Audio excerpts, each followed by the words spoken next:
Hola, soy José Sánchez Jacobo y los saludo de nueva cuenta en esta mesa de análisis del mes de septiembre. Hoy me acompaña Ruth Salinas Reyes, Diana Mancilla, Efraín Rojas Dávila, Miguel Ángel Ordóñez Rayón y Ricardo Moreno Bastida.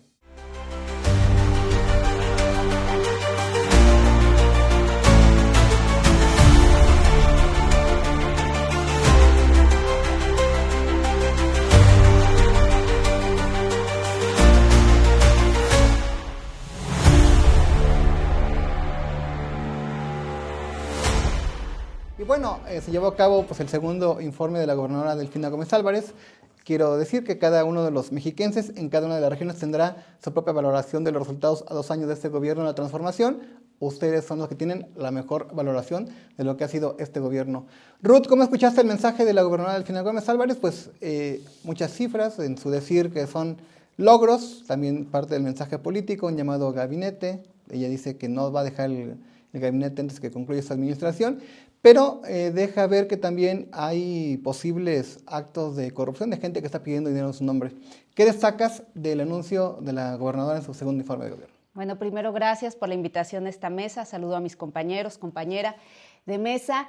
Y afortunadamente en este informe por parte de la mandataria hubo autocrítica, cosa que no se traslada en ninguna de las demás secretarías de su gobierno.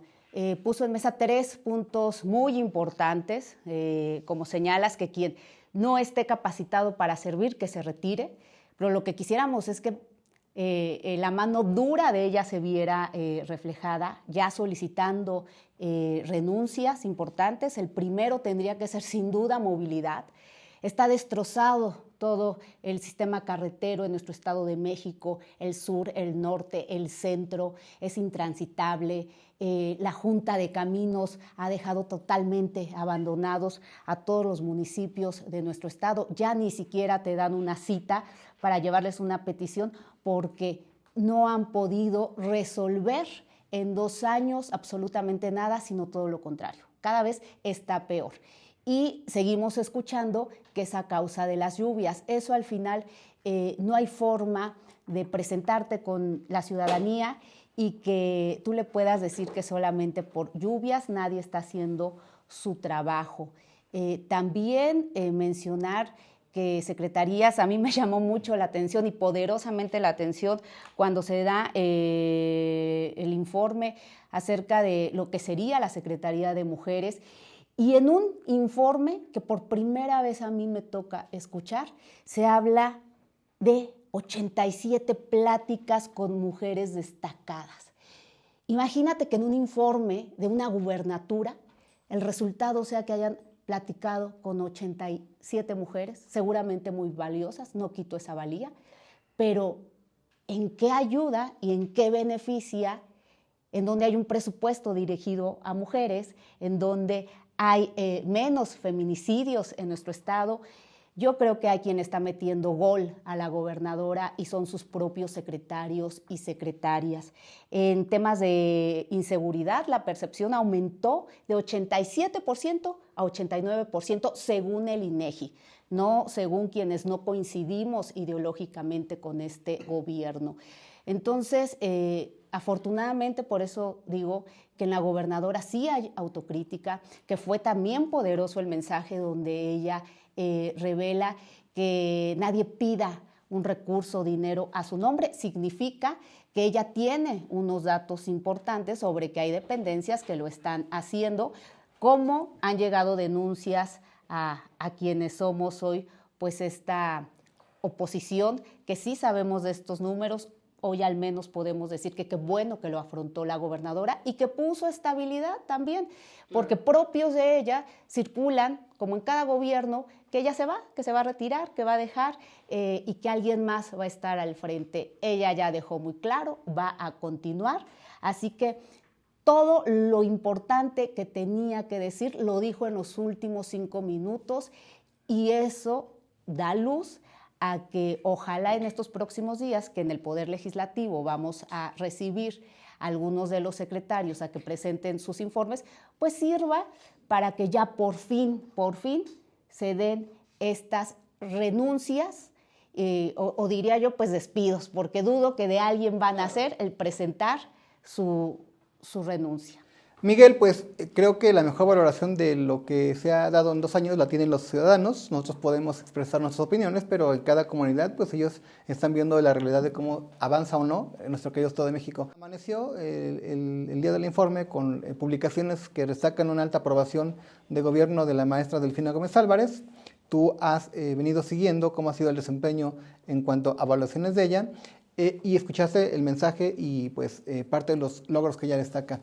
¿Cuál es tu valoración, Miguel, como profesional, de lo que se está reportando como logros y la aprobación que se está posicionando de la gobernadora? ¿Se empata con la realidad?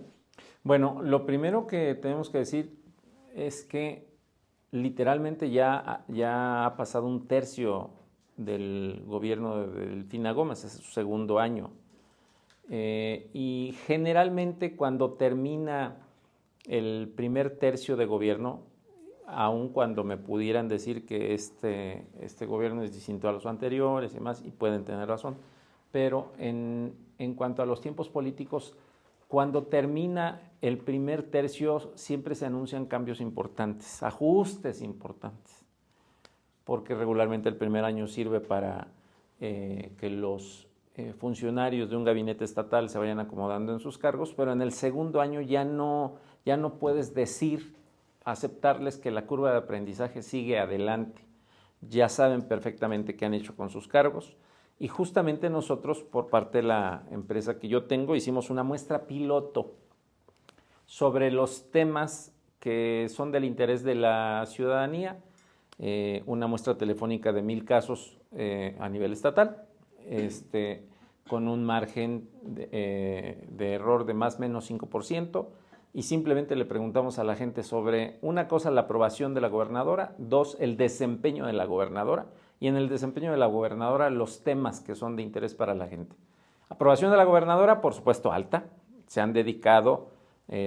¿Como la presentan los medios hace algunos días? Sí, una aprobación que ya está arriba del 50, recordarán que aquí comentamos que había, la gobernadora estaba cayendo, salvo el caso del Valle Oriente, donde la gobernadora se mantenía e incluso mejoraba su aprobación.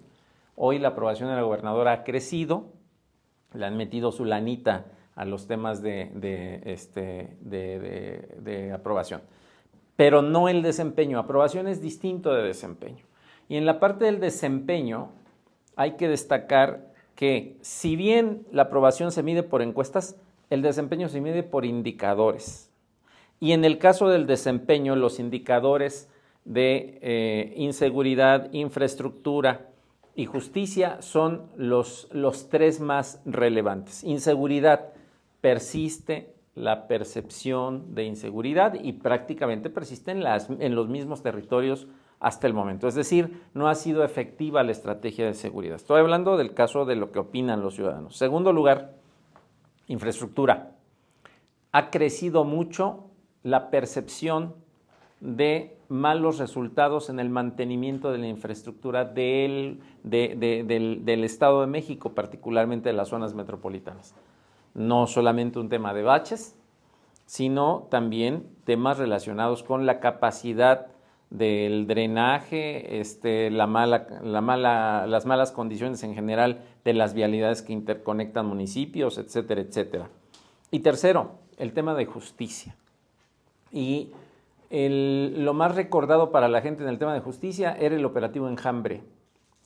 Y hoy el operativo Enjambre es algo que quedó por ahí en el pasado, que todos tienen como un buen resultado de coordinación, de actuación. Hoy eso no existe. Entonces, hay que decirlo claramente, aprobación no es desempeño y en la parte de desempeño quedó a deber.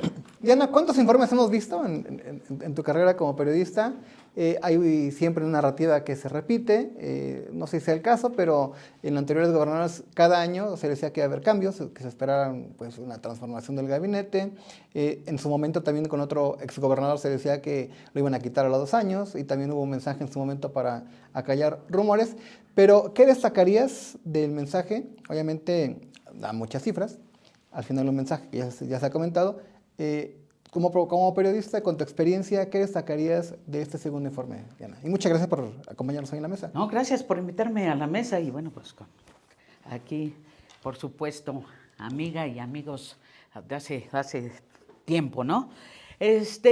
Yo lo que destacaría, me han tocado 8 gobernadores, una gobernadora.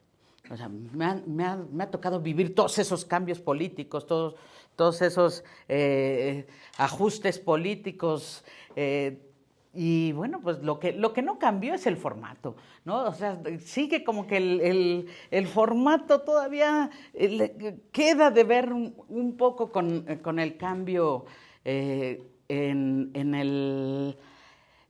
la forma de darlo. Y Teatro Morelos, ¿no? Sí, Teatro Morelos, la llegada de los invitados, todo. Ahí sí, 2 gobernadores, la presencia de 2 gobernadores, ahí se dieron algunas desavenencias con las senadoras de Morena por los lugares y con alguna otra diputada. Siempre lo hay. Pero bueno, aquí yo lo que quiero destacar, ya lo dijo Ruth, es esta parte del mensaje. Para nosotros el mensaje final fue lo periodístico realmente, ¿no? Estábamos viendo un informe con cifras raquíticas que todos nos dimos cuenta de eso. Pocas fueron las secretarías en las que realmente se dieron buenas cifras. Vimos cifras muy raquíticas y yo creo que la gobernadora sabe de eso y ella misma, poco antes del informe, se autocalificó. Si recordamos, 6, ella 5, dijo 7.5 a 8, dijo. De 7.5 a 8 es mi calificación. O sea, justificó a sus propios funcionarios, que no tendría que estarlo haciendo. Mejor ella se disculpó que sus propios funcionarios. Justificó el hecho de que no esté despedazado el Estado de México en carreteras, no diciendo que fueron las lluvias, que son las lluvias extremas. Por favor, sabemos que si hay prevención, no llegarían a esos niveles. No se llegaría a estos niveles, porque estamos hablando de pozos, no son simples baches, son pozos los que estamos encontrando. O sea, a muchos nos ha pasado que se nos despedazan las suspensiones del carro, ¿no? Por estos baches que no se ven, o sea, finalmente. Pero es increíble que la gobernadora esté ofreciendo disculpas por sus funcionarios. Ya acabó con esa especulación, no se va. Dejen de estarse haciendo ilusiones, no me voy. Aguanto los otros 4 años, casi como ven. Así que pónganse a trabajar o se van. ¿Sí? Se los dejó a su libre albedrío, si se van o no se van, que hagan un análisis moral. Yo creo que si lo hicieran, por lo menos la mitad tendría que estarse yendo de los operativos, por lo menos la mitad tendría que estarse yendo y renunciando, porque no han hecho su trabajo. Yo creo que ella sabe perfectamente quiénes son, ella ya lo dijo, estamos evaluando, y no solamente a nivel gabinete, también segundo nivel, ¿no? Entonces, bueno, pues que se vayan preparando, porque creo que sí vienen cambios, esperemos que sí se dé ese cambio, porque yo creo que ya todos los queremos ver. Ya es el primer tercio, efectivamente, pero sí ya se quiere ver el cambio y ya se quiere ver acción. Hay que mencionar que desde el pasado gobierno, Andrés Manuel López Obrador, que fue presidente de la República, él decía, y lo ha sostenido Claudia Sheinbaum Pardo, que en Morena, que en esta nueva etapa política no quitan gobernadores como hacían en el anterior régimen priista. Y por otro lado, creo que el tema de que la gobernadora ponga sobre la mesa el tema de que si no quieren dar resultados renuncien, creo que debe ser más contundente. Si ella observa que no hay estos resultados, ella debería pedir renuncias, porque pues, difícilmente alguien se quiere ir. Hoy nos acompaña también en esta mesa Ricardo Moreno, él es presidente municipal de la capital del Estado de México, y pues obviamente tienes una opinión también como morenista, como parte del Acuerdo de Transformación.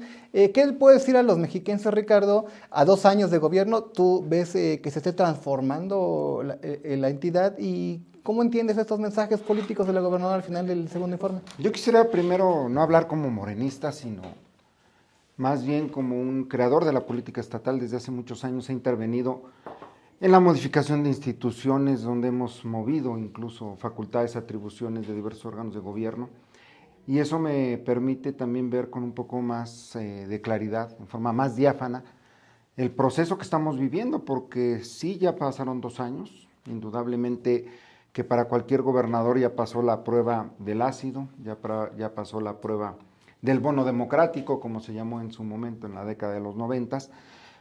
¿Y qué veo? Yo veo una gobernadora fuerte. Primero, hablando un poco de los mensajes crípticos, de lo que no se dice, pero que sí se ve, a mí me pareció muy importante ver a la gobernadora de pie, sola, en un foro del Teatro Morelos, hablando claro y contundente.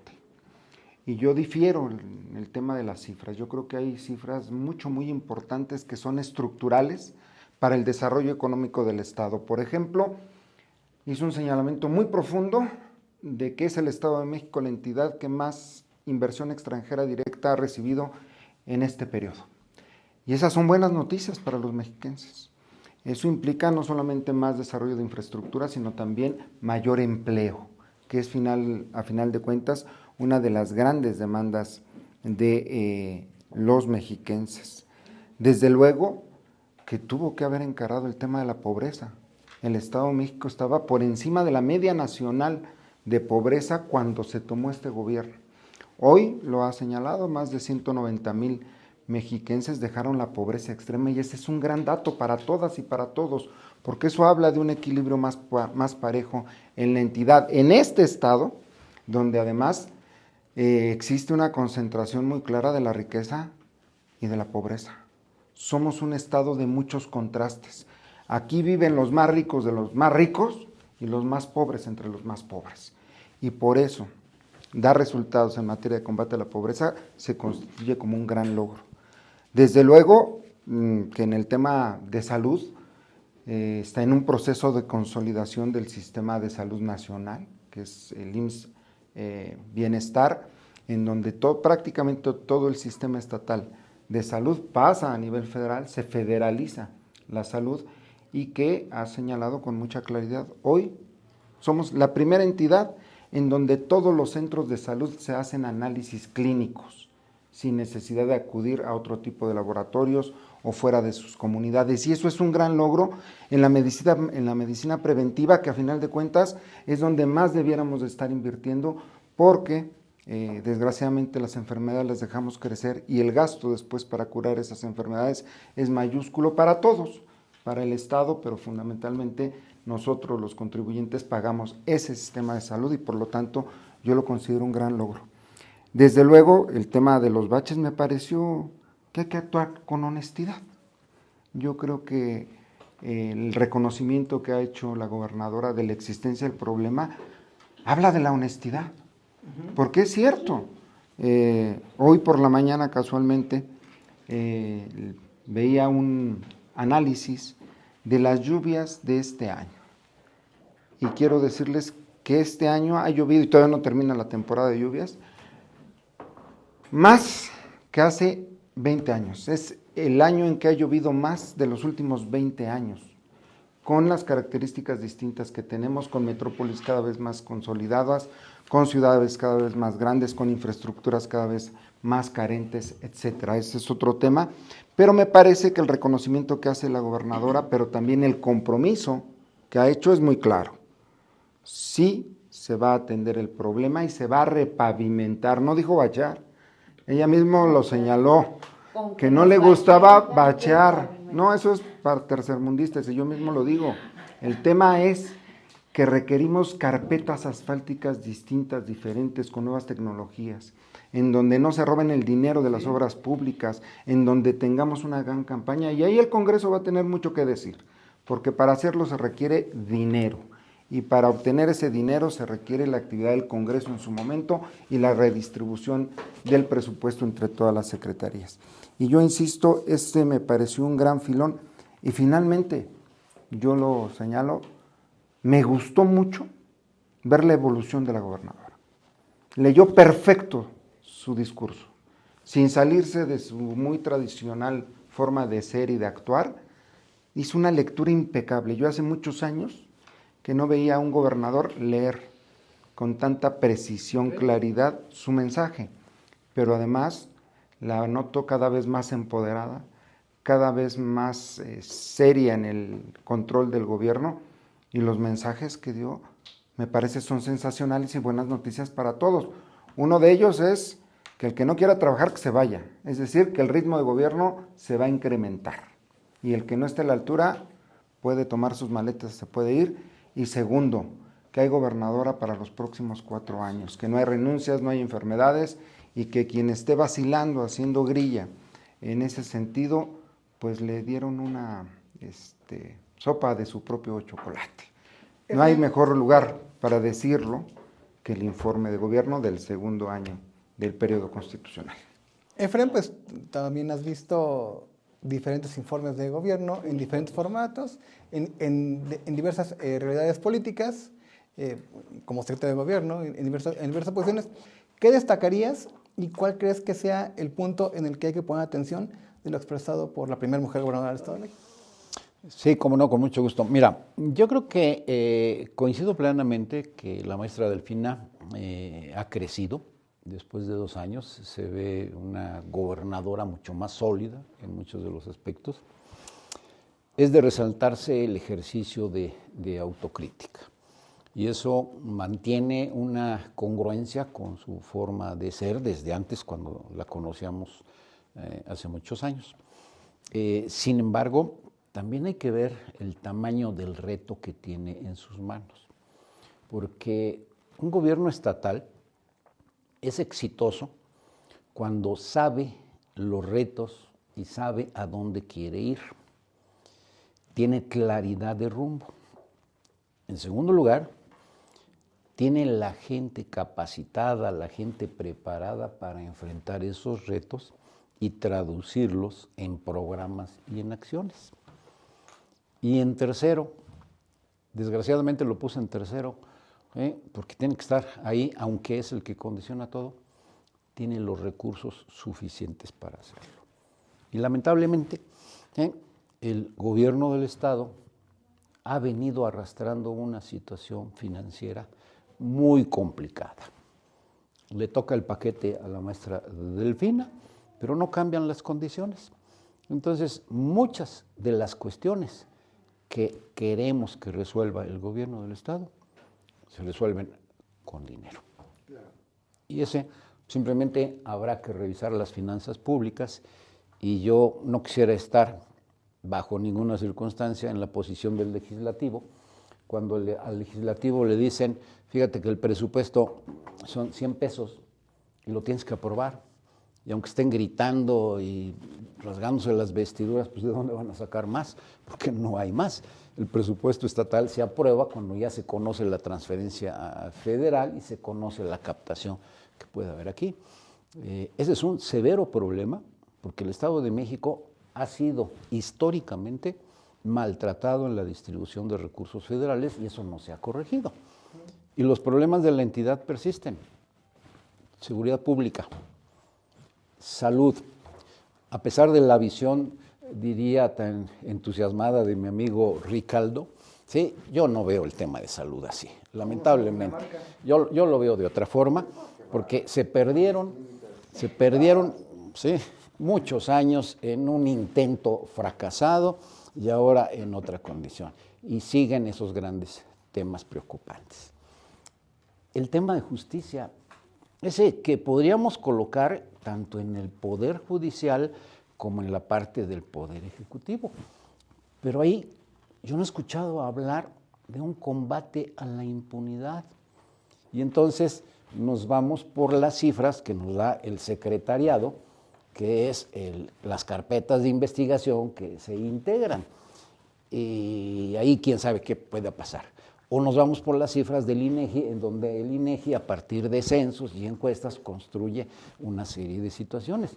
Pero yo no he escuchado que alguien hable de impunidad, y la cifra negra ahí está, ¿no? De aquí me la guardé. Aquí lo tengo anotado. No, pues sácala de una vez. ¿Sí? No, espérame, déjame terminar. Entonces, sí, esa parte, ese es el tamaño del reto que tiene el Estado de México. Tenemos una buena gobernadora, sí, espléndida persona, sí, pero necesitamos mucho más que todo eso. Claro. Concluyo para no perder el entusiasmo de mi amigo Ricardo. El tema de cambio climático, seguimos simple y sencillamente y sorprendiéndonos con esos datos que nos da Ricardo, que verdaderamente son preocupantes, pero tenemos que entender que toda esa agua que estaba en los polos, pues ahora está en los mares y se traslada a las estructuras, a la plataforma terrestre, y nos está cayendo y nos va a seguir cayendo y no hacemos nada. Sí. Ruth, pues dice Frank, combate la corrupción, Procuración de Justicia. En estos 2 años le ha tocado transcurrir al Estado de México pues la renovación del Poder Judicial. Con la elección se ha comentado, se ha cambiado al secretario de Seguridad, ha habido ajustes. Hay quienes consideran que debería o no haber un cambio en la Fiscalía General de Justicia. Se está implementando este nuevo sistema de Poder Judicial. Hoy se elige en la Cámara de Diputados al próximo presidente de la Comisión de Derechos Humanos. Es el primer ombudsman que se elige en un gobierno distinto al PRI. Eso hay que subrayarlo. Tú dirás si es un perfil que se empata con esa nueva realidad política. Entonces, hay avances en combate a la corrupción, en procuración de justicia. Mucho tiene que ver también la presencia de la Comisión de Derechos Humanos. ¿Cómo lo observas desde el Congreso del Estado de México? Bueno, primero voy a hacer un apunte, ¿no? No puedo irme de esta mesa sin mencionarlo, escuchando aquí al presidente municipal de Toluca, donde dice que el bachetón es un programa de tercermundista. Habrá que corregir a la presidenta de la República, porque el primer día que da un mensaje anunció su programa bachetón. La gobernadora en su informe dijo que su programa es el bachetón, y el Ayuntamiento de Toluca el 12 de agosto reportó que en sus 7 meses se han reparado más de 17,000 baches. Pero pues aquí el presidente acaba de decir que no, que eso es de tercer mundo. Yo digo, estando en Toluca, viviendo en Toluca, amando mi capital de Toluca, yo quisiera tener caminos de tercer mundo porque al menos podríamos transitar. Son socavones los que tenemos, ¿no? Entonces, habrá que contratar mejores empresas que no nos digan que son 10 centímetros lo que va a medir esa carretera, termina siendo 1. Yo recuerdo cuando entró a su gobierno, pues reparó algunas calles que hoy son intransitables. Entonces, hay que corregir y no hay que tener entonces programas tercermundistas, presidente, porque eso nos va a ayudar mucho. Tampoco coincido en el tema de salud. Hay personas esperando tener una cama en un hospital, están esperando tener medicamento, están en la calle. Yo lo he dicho, no es lo mismo ser atendidos en el ABC que estar en una banqueta en espera de una cita. Entonces, tampoco es verdad que estamos como Dinamarca y que además no podemos renunciar. Ya dicen, pues es que le toca a la Federación atender el tema de salud. No. En el Estado de México no podemos renunciar a lo que es prioridad, que es la salud. Y tocando el tema de derechos humanos, que a mí me da en verdad mucho gusto haber llevado este proceso, tanto de entrevistas como de revisión de la documentación, de las cartas credenciales de quienes se registraron, que fueron 34 aspirantes, hombres, mujeres, muy valiosos, todas y todos ellos, pero lo que exigimos desde la Comisión Legislativa de Derechos Humanos y desde la bancada naranja es que llegara un perfil técnico, no político, no que le sirva al oficialismo tampoco a la oposición ni a ningún partido político. Hoy necesitamos en verdad rescatar a nuestra comisión para que llegue con libertad, con autonomía, que pueda pronunciarse fuertemente y que también desde el legislativo ayudemos, porque lo he dicho, hay que darle dientes a esa comisión. Las recomendaciones son meramente llamados a misa. Si quiero te respondo y si no, no pasa nada.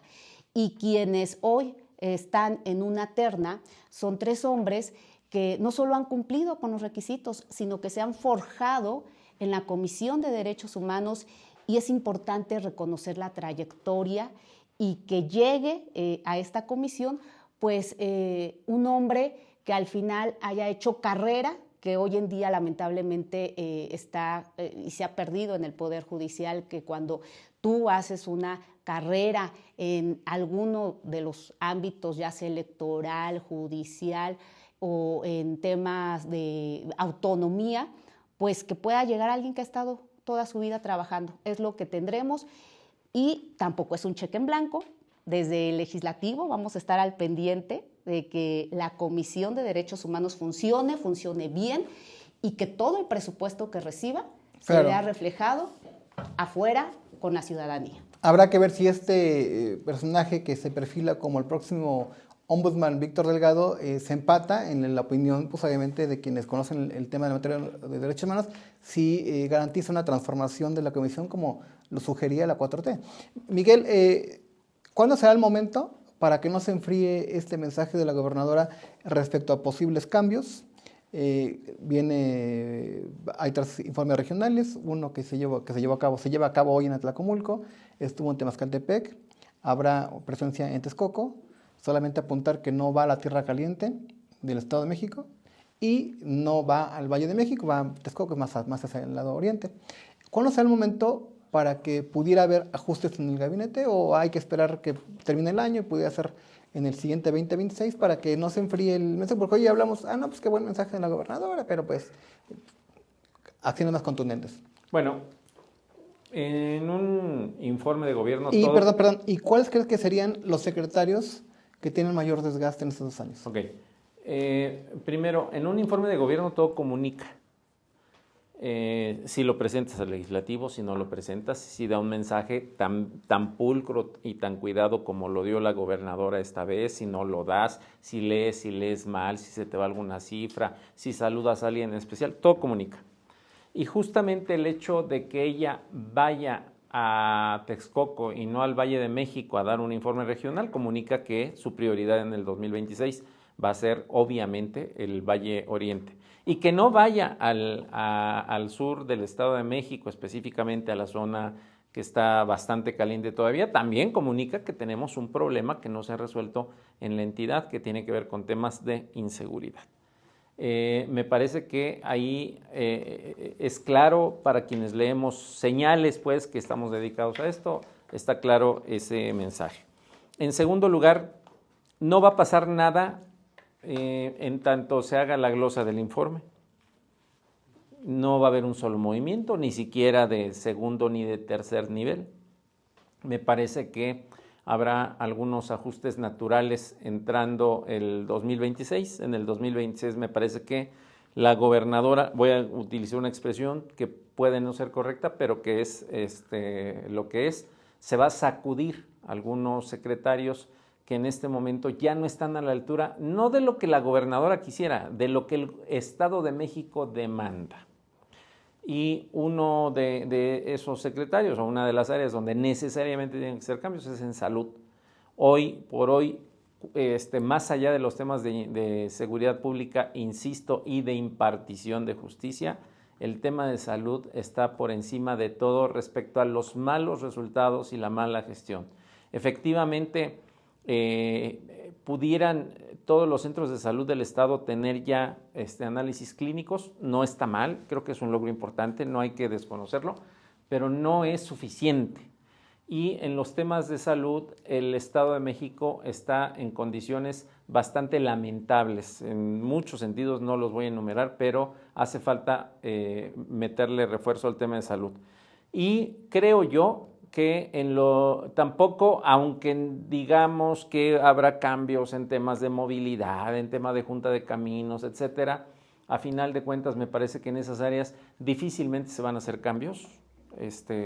Yo creo que los compromisos políticos y las relaciones políticas de los dos titulares están por encima incluso de los resultados, y me parece que más allá de los resultados también es un tema de recursos.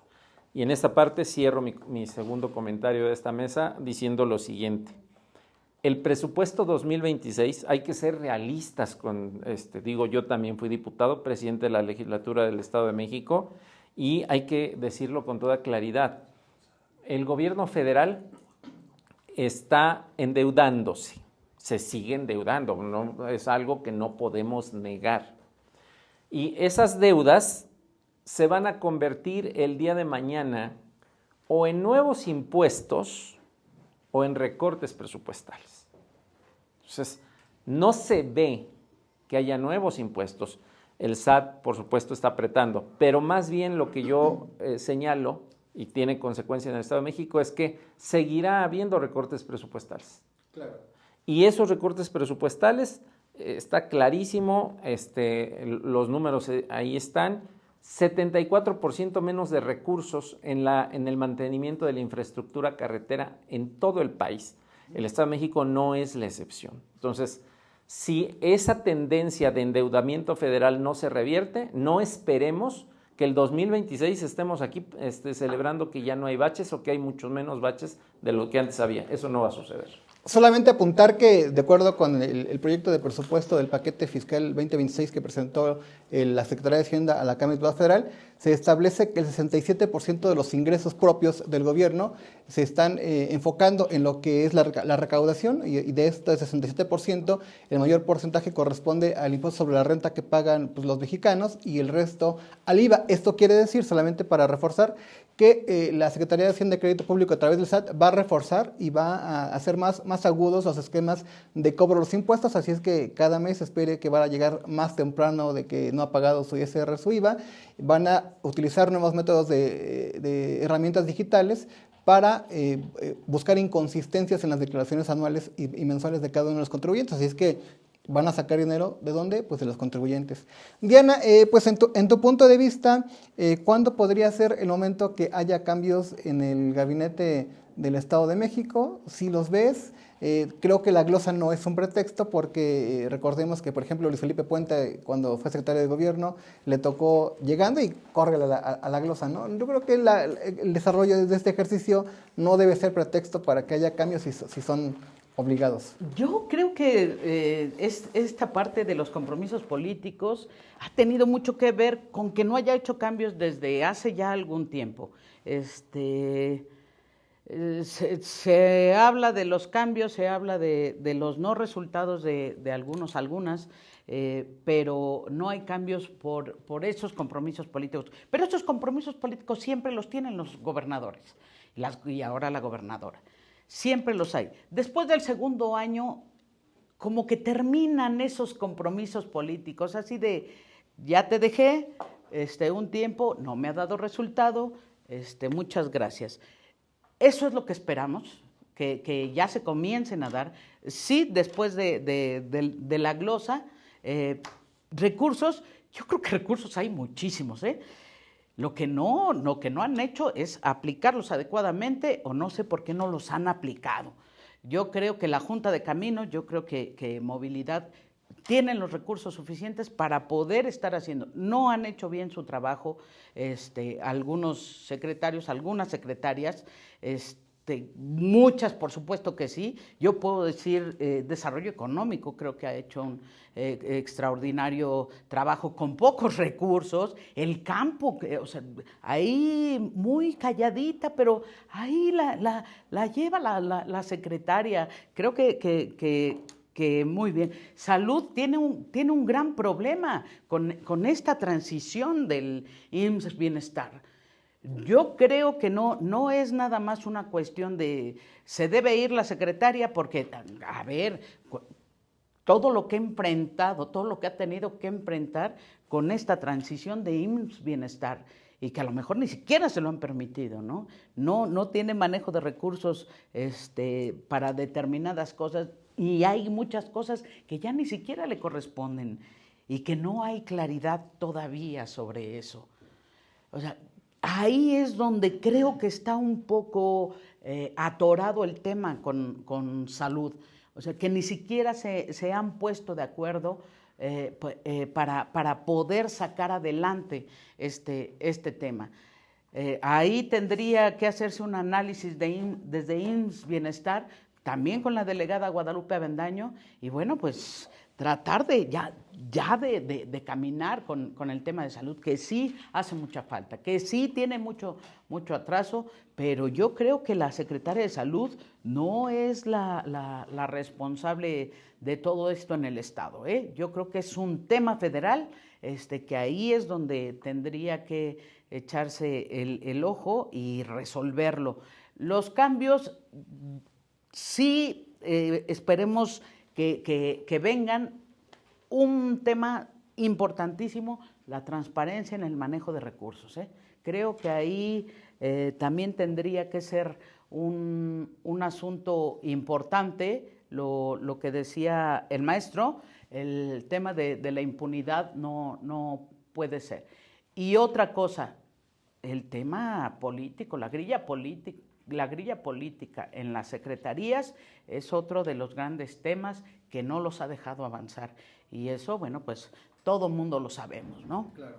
Los grupos políticos, un secretario tiene nombrados subsecretarios que son de diferentes grupos políticos y que no lo deja trabajar, o el mismo secretario no deja trabajar a los subsecretarios. Están en ese tema de la grilla política. Creo que el mensaje de la gobernadora fue ese: ya párenle, ya bájenle, pónganse a trabajar o se van.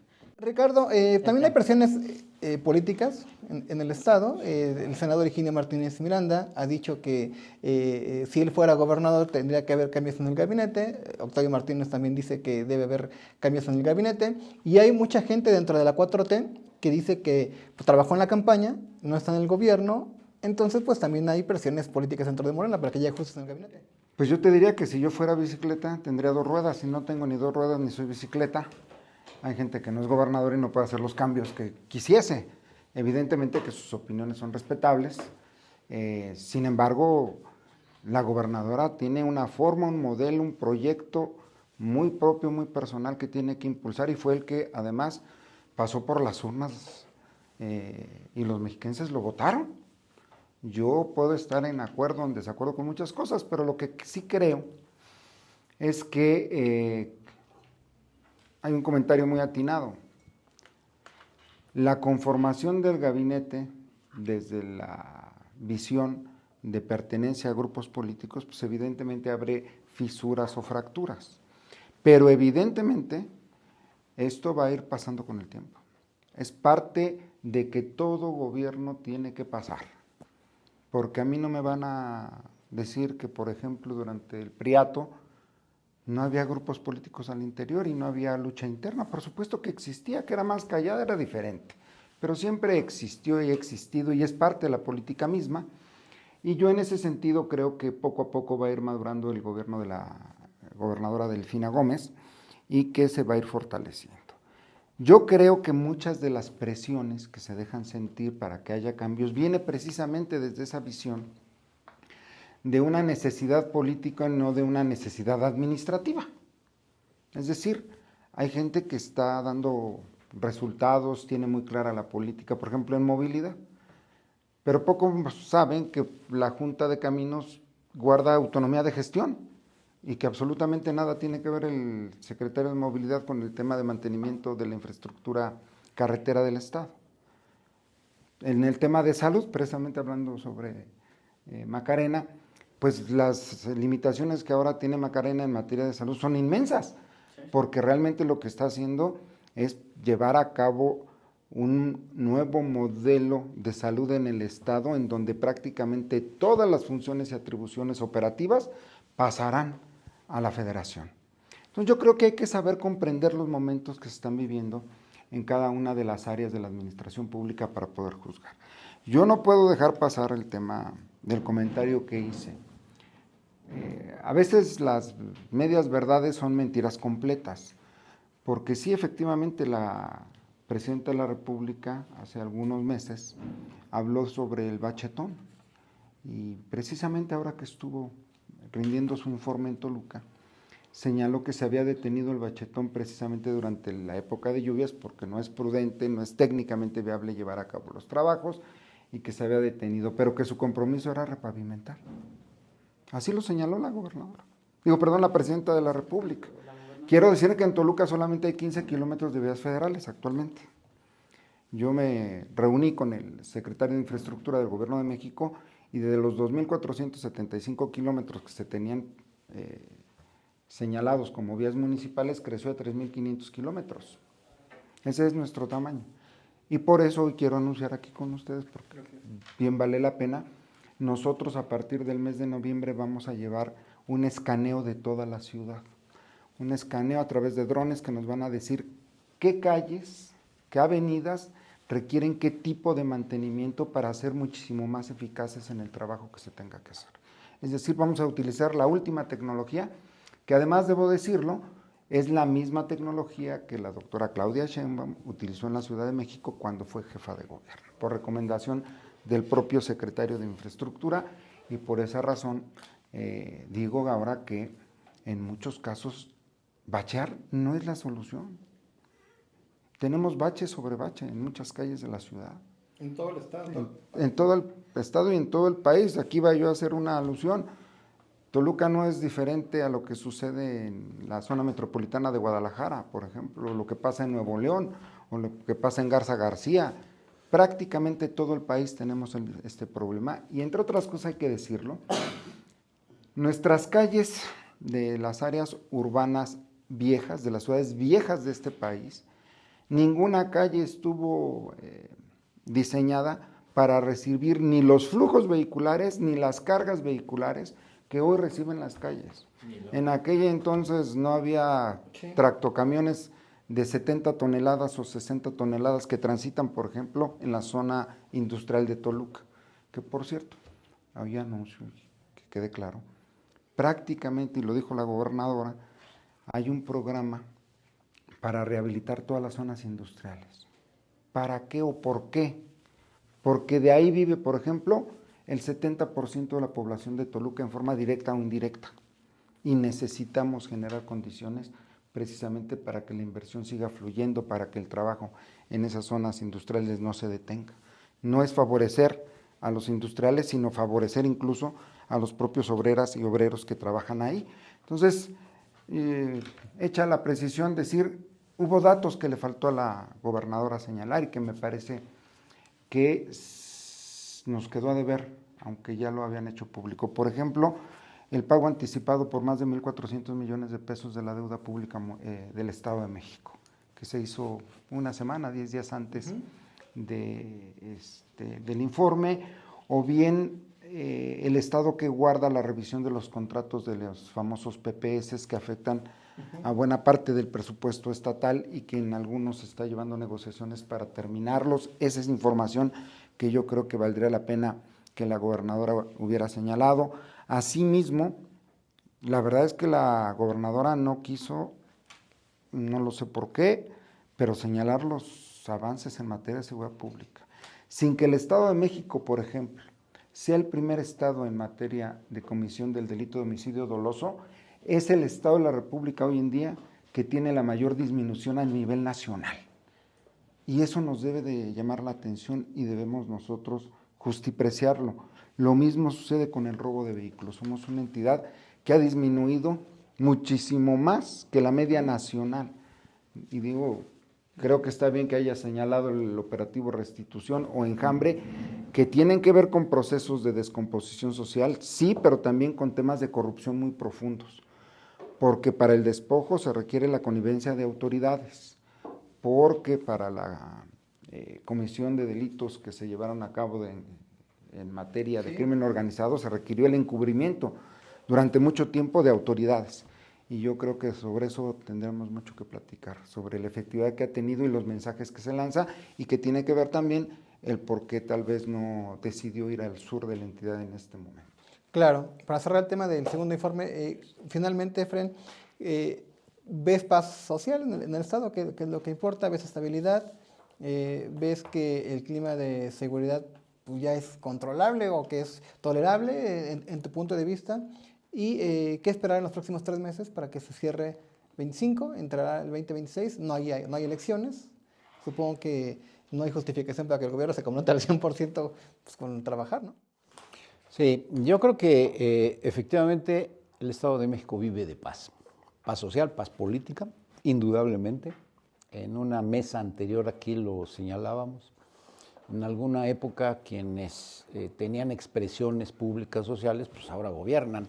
Y la oposición, que no existe en este país, no tiene ese estilo de participar. No quisiera dejar de hacer 2 apuntes en el tema de las responsabilidades del Estado. El asunto de los baches. Casi me convencen de que en época de lluvias no hay que bachear. ¿Sí? Sin embargo, yo diría, si no se va a bachear, lamentablemente ya se fue Ruth, pero los diputados que a veces son bien creativos, tanto locales como federales, ¿por qué no encuentran una manera de poder restituirle a los ciudadanos, ¿sí?, los daños que sufren sus vehículos? ¿Por qué?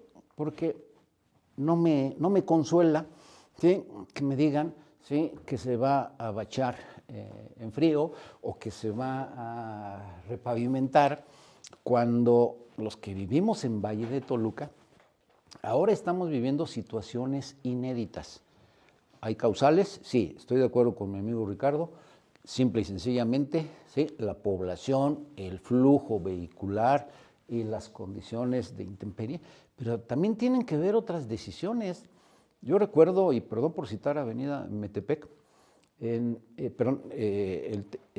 municipio de Metepec, en la Avenida Tecnológico hubo un momento en que ya no había tránsito pesado y más o menos se mantenía. Ahora el flujo de tránsito pesado, pues a los baches los ha convertido en pozos. Y que me digan, es competencia estatal. Pues sí, sí te lo creo, pero finalmente el que cae en esos baches es un vehículo que paga sus impuestos estatales y de un ciudadano que probablemente vive por ahí. Sí. Que se pongan creativos nuestros diputados y algo hagan en beneficio de la gente. Y es que la gente no entiende que si hay lluvia o porque si no llueve, la gente está sufriendo todos los días, los vemos, que ya se le bochó, que se le ponchó la llanta de su coche, y no son caras las refacciones, porque además, no son baratas las refacciones. Porque además, cuando hay lluvia, menos se ven. Claro. Salud. Yo creo que es verdaderamente grave el tema de salud. Yo recuerdo alguna vez, cuando se crea la Secretaría de Salud y existía el Instituto de Salud, había, diría, una coordinación federal y estatal. Y el gobierno del Estado tenía unidades hospitalarias propias. Tenía ciertos hospitales que con recursos estatales mantenía. Y esos no estaban dentro de las vicisitudes de los temas sindicales y una serie de cosas.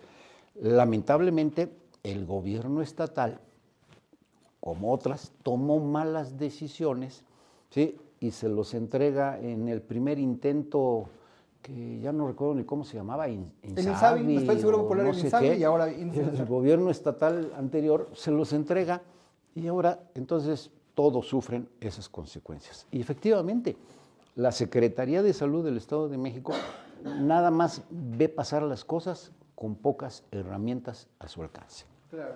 ¿Qué esperar? Yo creo que pasada la glosa, ¿sí?, estoy seguro que la gobernadora va a tomar decisiones. Sí, y va a tomar decisiones, no creo que vaya a esperar hasta el 26, porque es una mujer muy sensible. Ella ya sabe claramente cómo están las cosas. En marzo de este año, ¿sí?, hizo un llamado de atención y pareciera ser que no se lo entendieron.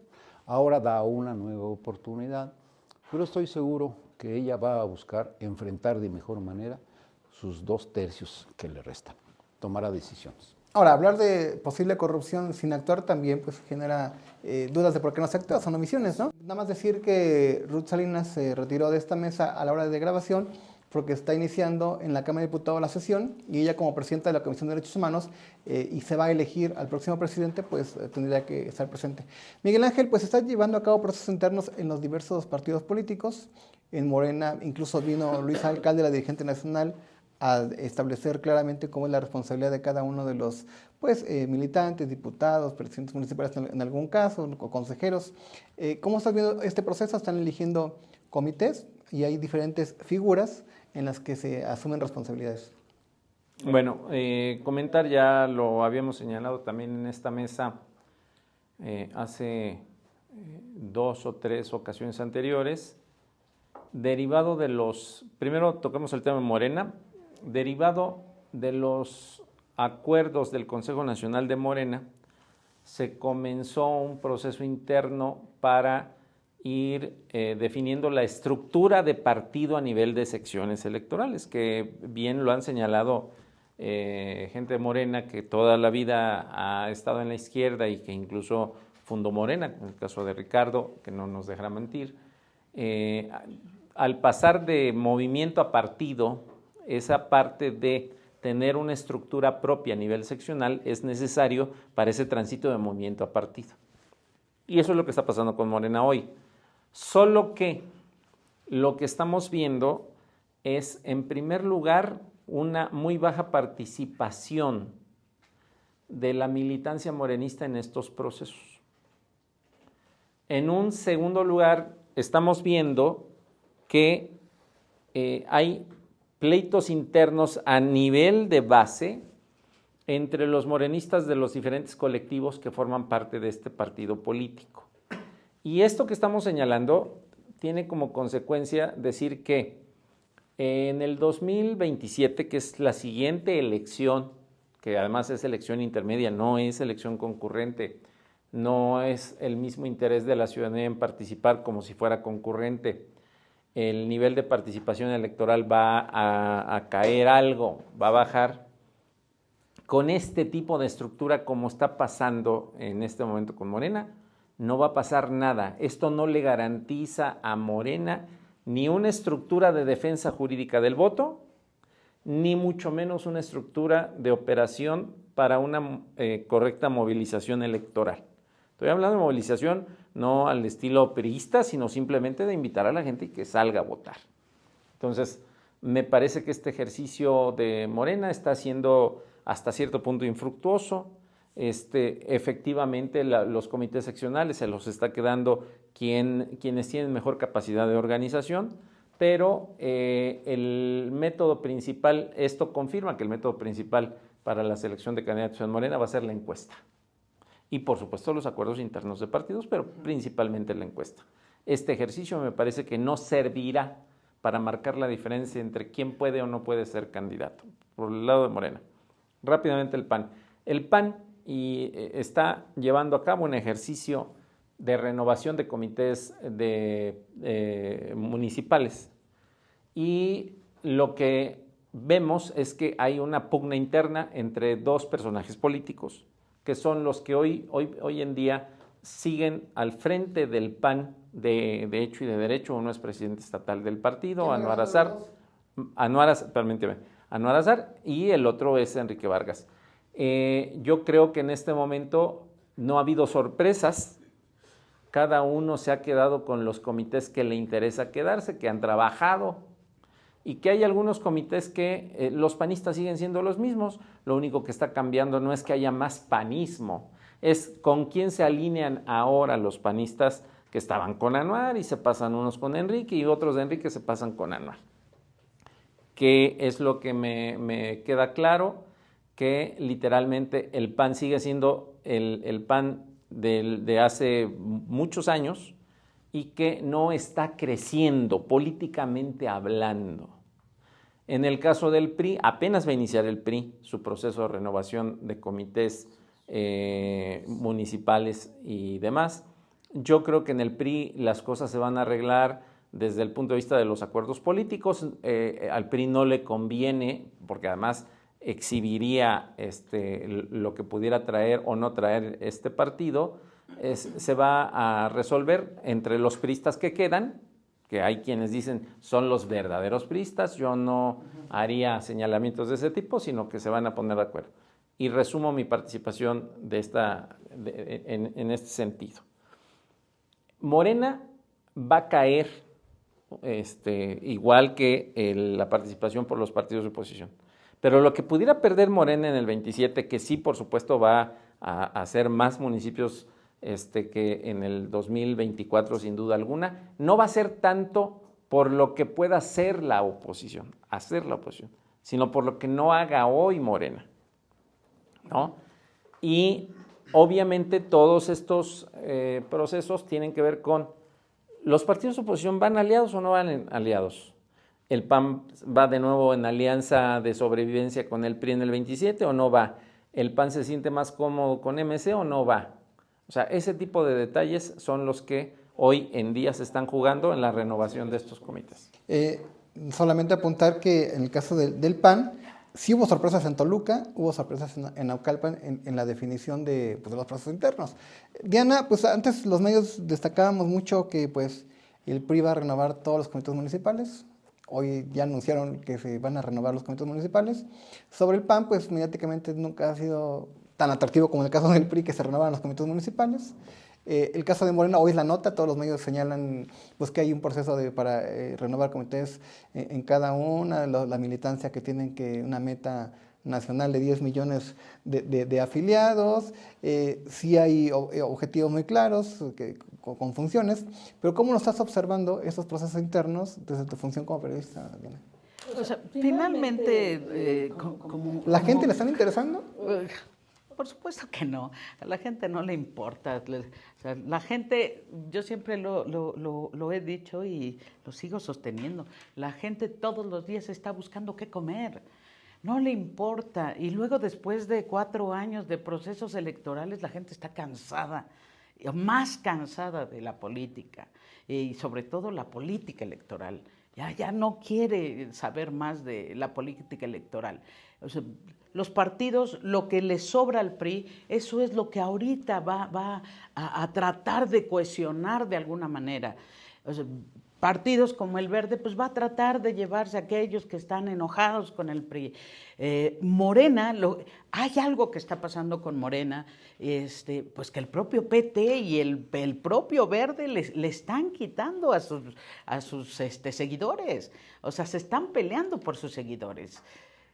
O sea, el PT les está diciendo, oye, vente para acá, y los líderes se están enojando, los líderes de Morena se están enojando porque el propio PT se está llevando a sus seguidores. O sea, entre los propios aliados están ahí también peleando, aunado a lo que dice Miguel, ¿no?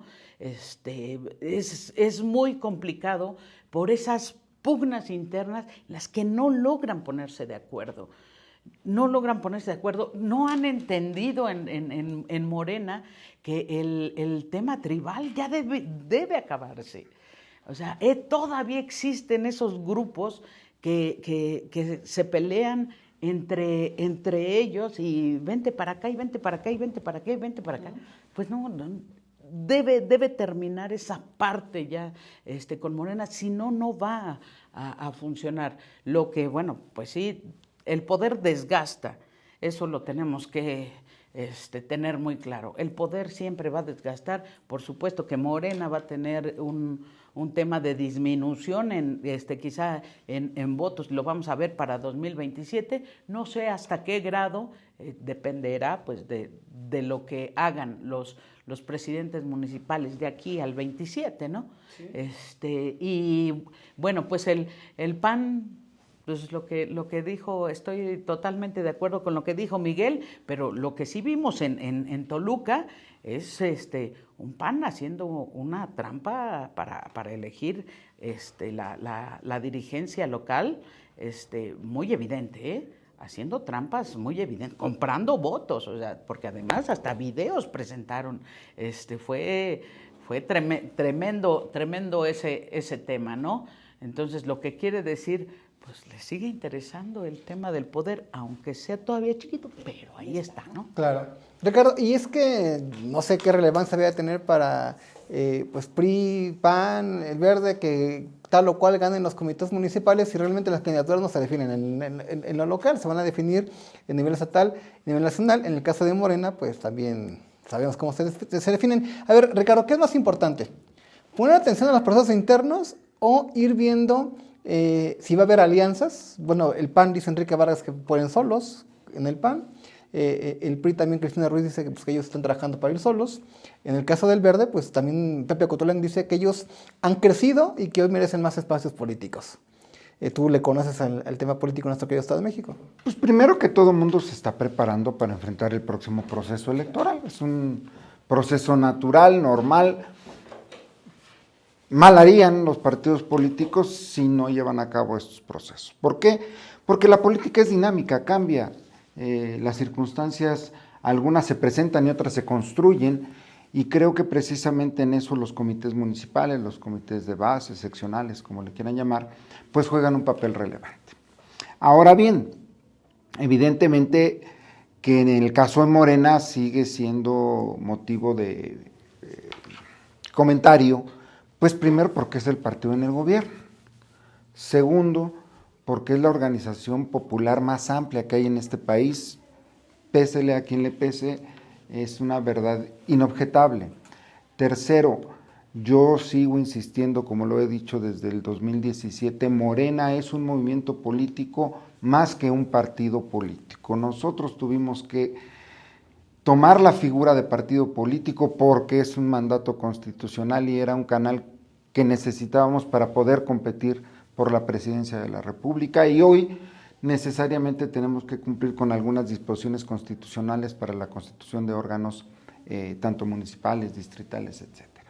Ahora, esto va de la mano con quien lleva a cabo mejor esos procedimientos que los permita tener una estructura no solamente territorial, sino de defensa jurídica, de propaganda, etcétera, rumbo a los procesos electorales. Desde luego, yo estoy convencido, Morena va a tener por lo menos un comité de base en todas las secciones electorales del Estado de México y del país. No tengo duda de eso, porque tenemos la capacidad suficiente para hacerlo, pero sobre todo tenemos la militancia para hacerlo. Ahora, una cosa es lograrlo y otra cosa es qué haces con esa estructura, pero eso lo dejaremos por el momento. Yo desde mi perspectiva lo he señalado mucho tiempo, desgraciadamente en el PRI se están peleando por lo último que queda de la franquicia. Ya han perdido el contacto con la base militante, yo lo veo en Toluca. A través de Proyecto 21 nosotros hemos adherido a muchísimos militantes de base del PRI y del PAN, que se sienten huérfanos, que no tienen una guía política, que no saben por qué luchar, para qué organizarse. Y eso, desgraciadamente, para los jóvenes, sobre todo, para la gente que está en las secciones electorales, no tener guía, no tener una bandera que levantar, pues los constituye, perdón que lo diga, en un activo desaprovechado. Y hoy esos activos están buscando métodos de participación política, porque no están dispuestos a dejar de lado el trabajo que han realizado durante 30, 40 años en algunos casos, y ven ahora una opción, en lo que a mí respecta, como Proyecto 21, distinto al tema de Morena, porque yo creo que también, en esencia, nosotros estamos llamados a no perder el contacto con la gente. ¿Y quiénes son los elementos o los canales que nos llevan a tener contacto con la gente? Pues son estos comités. Si tú tienes buenas relaciones con los comités, necesariamente te llevan a la colonia, te llevan con otros liderazgos y vas tejiendo redes de apoyo que se tienen que ver. Desde luego que detrás de todo esto subyace pues el tema de las candidaturas en el proceso que viene, quiénes pueden ser, quiénes no pueden ser, etcétera. Yo creo que me llama mucho la atención por lo que señalaban del PAN, por ejemplo, pues que su proceso está lleno ahí de quejas, no me quiero meter mucho a fondo, que no son nuevas, no, pero lo que más me llama la atención es que solamente participó el 50% de sus afiliados. Y regularmente en el PAN de Toluca había mucha participación de su gente afiliada. y hoy solamente participó alrededor del 50%. Algunos sí. Ricardo Gómez tiene un padrón Sí. con presencia en Toluca y se fue Morena. Y afortunadamente lo convencimos, y afortunadamente es gente valiosa, y afortunadamente es un cuadro que se mueve en todo el municipio. De esos hacen falta, que desgraciadamente a esa gente no se le presta la atención, no se le brindan oportunidades, y desde luego que buscan otros canales para hacer política. Claro. Y no se trata de desplazamiento, simple y sencillamente del reconocimiento del trabajo que se tiene. Y en el caso del PRI, insisto, pues no le auguro más que quedará quien diga, la actual dirigencia estatal y nacional, punto, no habrá más. Sí.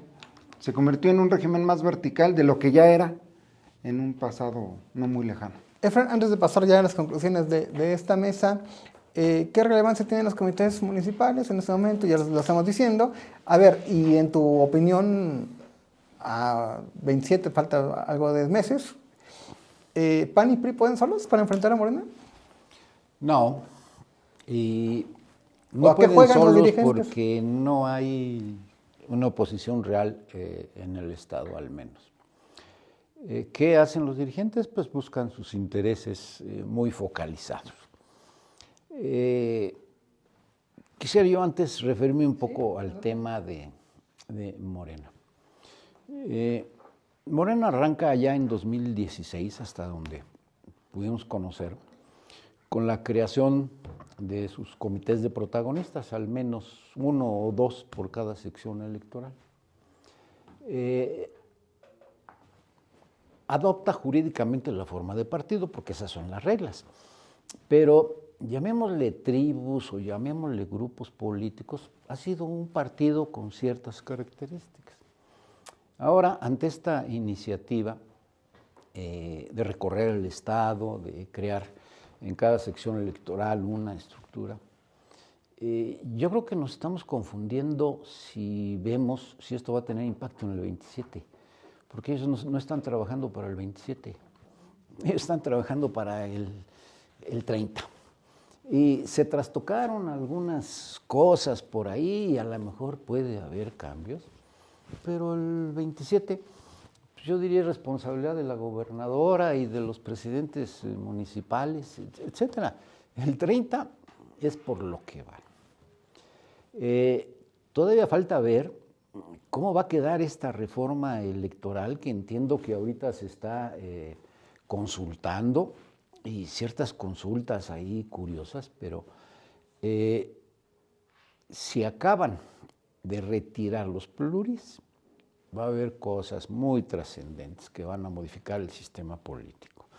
Y si les retiran el financiamiento público, va a ser peor. ¿Por qué?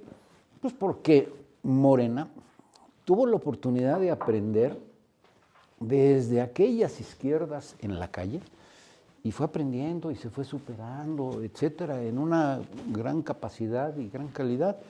Y PRI está panicado. O sea, no ha demostrado qué saber, y menos con las traiciones históricas que tuvo, ya no sabe ni qué hacer. Y efectivamente, ¿sí?, en el Estado de México, el PRI gobierna X número de municipios que yo estoy seguro Morena va a darles en algunos las sorpresas.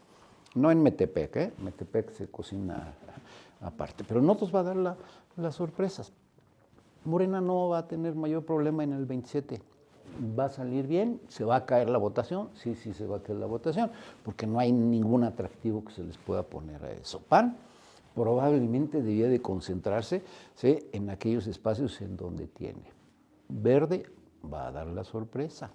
¿Por qué? Pues porque Verde ha ido acumulando por ahí ciertos cuadros que, como dice mi amigo Ricardo, si son activos y no ven opción acá, pues simple y sencillamente se van a ir a algún lado. Movimiento Ciudadano, aguas. Me parece que va a continuar creciendo. ¿Sí? Miguel, pues tu conclusión de esta mesa, y pues nada más ahí para dejarlo sobre la mesa, los temas nacionales que están comentando, las investigaciones que son nota nacional, ¿impactan en el Estado? ¿Pasan por los cambios, posibles cambios en el gabinete estatal? Bueno, mi primera conclusión, yo voy a señalar nada más 3 líneas en esta conclusión. Primero, estamos viviendo la construcción de un nuevo sistema político. Hay un nuevo rostro del sistema político mexicano. Morena es el incumbent, tiene el control del Ejecutivo, tiene amplia mayoría en el Legislativo, no se ve que la vaya a perder en el 27 y hoy tiene el control del Poder Judicial. En consecuencia, lo que le falta es de pronto ya tener solamente, le falta tener control de algunos órganos autónomos, entre comillas, hoy el INE.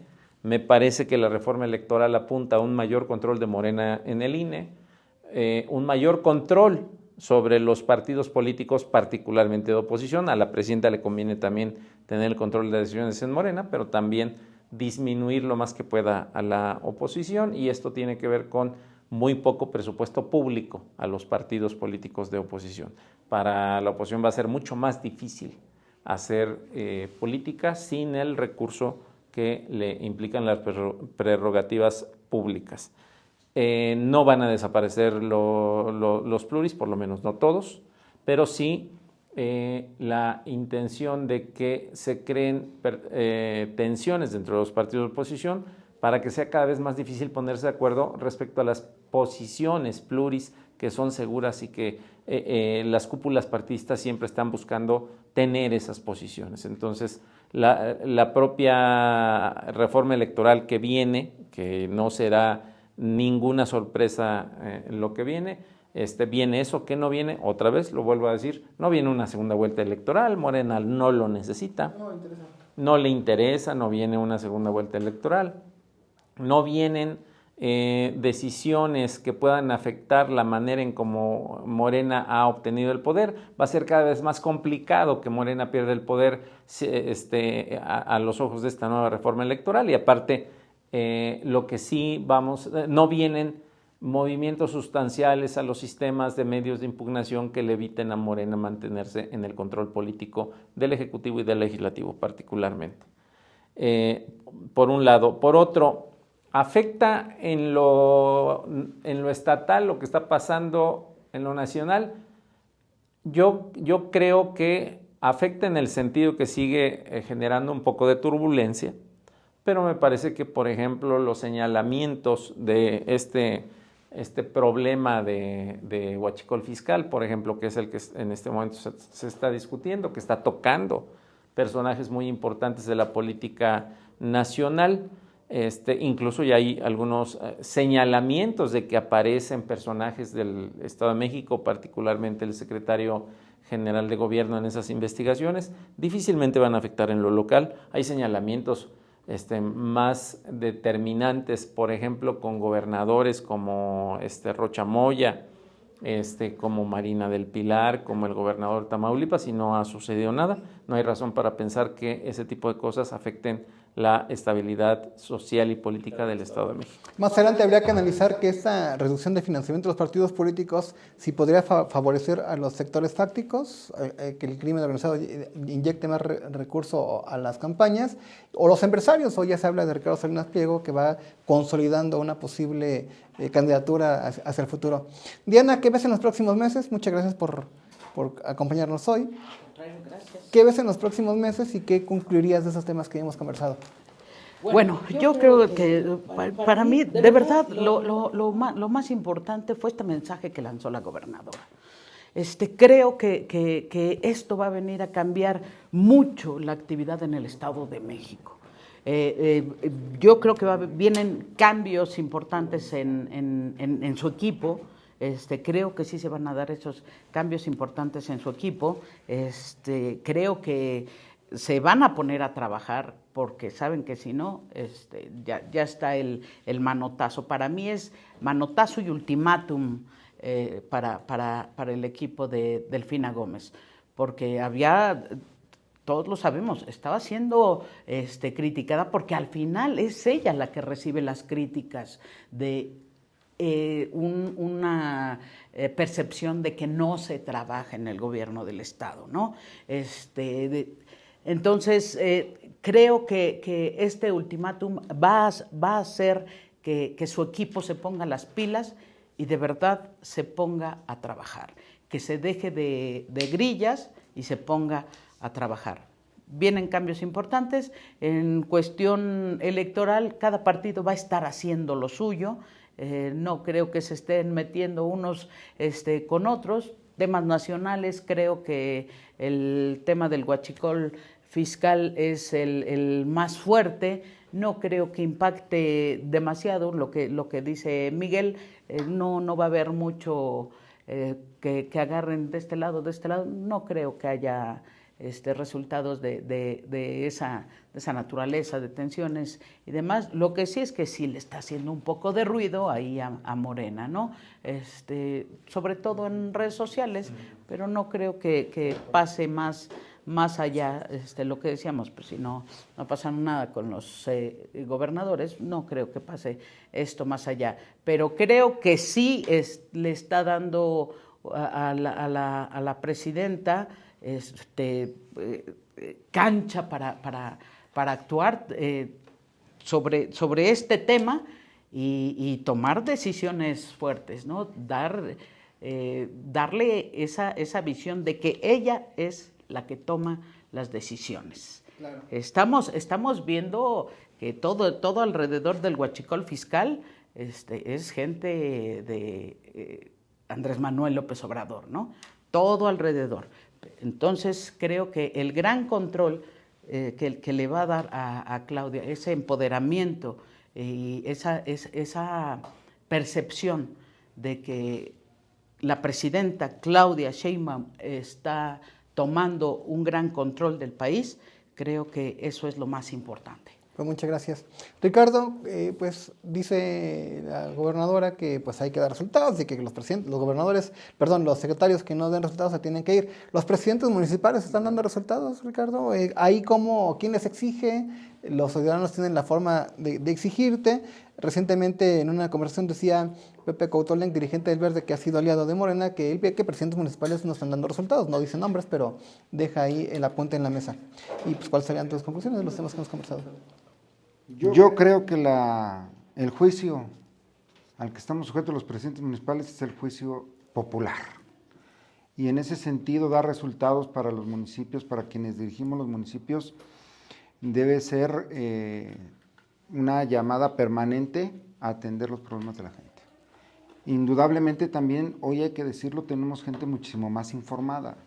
Las redes sociales y demás también son instrumentos que nos permiten sensibilizar a la población de lo que está pasando, y la población no es tonta. La verdad, yo creo que cuando Andrés Manuel acuñó la frase de que el tonto piensa que el pueblo es tonto, tenía muchísima razón, porque cuando la gente tiene información también permite que la comunicación bilateral entre el gobierno y la gente se dé y haya resultados. Indudablemente que el escrutinio lo vamos a esperar, lo estamos esperando, hay muchos ejercicios, las encuestas y demás.